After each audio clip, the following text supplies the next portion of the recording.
Hello বন্ধুরা, দেখো আমি মটন কারি করব। তার জন্য মটনের ভিতরে আদা, রসুন, পেঁয়াজ, লঙ্কা, জিরা, ধনে বাটা দিয়ে সুন্দর করে মেখে তেজপাতা, শুকনো লঙ্কা দিয়ে বসিয়ে দিয়েছি কড়াইতেই মেখে। ওর ভিতরে টক দই আর তেলটাও দিয়ে দিয়েছি। এবার ঢাকা দিয়ে মাংসটাকে কষাবো। দেখো, ঢাকা দিতে না দিতেই জল ছেড়ে দিয়েছে মাংস থেকে।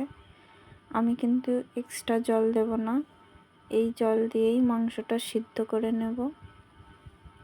এভাবে ঢাকা দিয়ে বেশ কয়েকবার একটু সময় নিয়ে অল্প আঁচে রান্না করে নেব, আর বারে বারে ঢাকা খুলে এভাবে নেড়ে দেব। দেখো, মাংসটা অনেকটাই গা ছেড়ে দিয়েছে, সিদ্ধ হয়ে আসছে। দেখো, জল অনেকটাই শুকিয়ে গেছে, তেল ছাড়তে শুরু করেছে। এভাবে সুন্দর করে কষিয়ে নেব।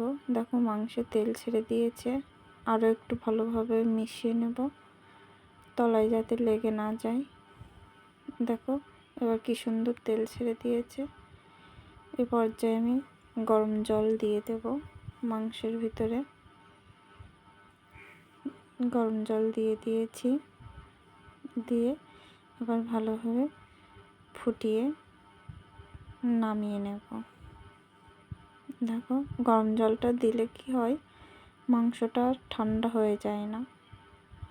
গরম মশলার গুঁড়ো দিয়ে দিলাম রান্নার শেষে, নামিয়ে আর একটু গরম মশলা গুঁড়ো দিয়ে দেবো। দেখো, কালারটা কি সুন্দর এসেছে। টাটা, দেখা হবে পরের